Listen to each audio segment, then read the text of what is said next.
ជំរាបសួរពុកម៉ែបងប្អូនទាំងអស់គ្នាថ្ងៃនេះខ្ញុំបាទមកទៀតហើយយកស្គរដៃ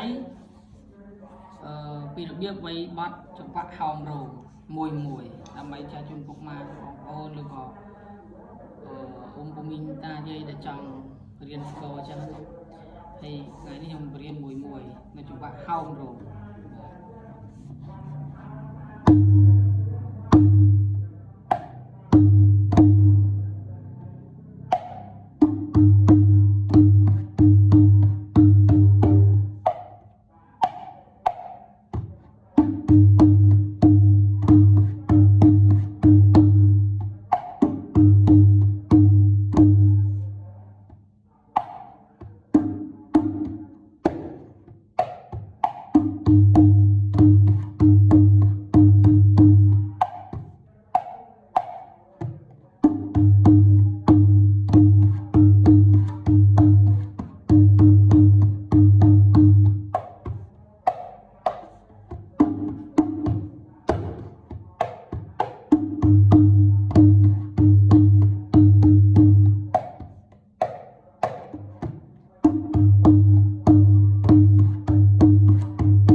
ចប់មកឃ្លៀហៅថាចប់មកឃ្លៀមកវគ្គ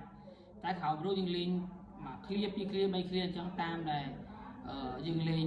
ក្រុងបលីឬក៏ហោមរោងតាមសាច់ដែលយើងចង់លេងអញ្ចឹងណាបានឃ្លៀមកគាត់ថា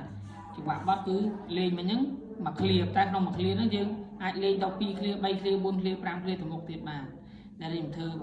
បង្ហាញនៅខ្លីៗអញ្ចឹងម្ដងទៀតមួយ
ខ្ញុំលេងបង្ហាត់តាមមួយឃ្លៀទេតែពុកម៉ែបងប្អូនដល់ទៅលេងមែនតើលេង3ឃ្លៀ4ឃ្លៀ5ឃ្លៀតាមដែល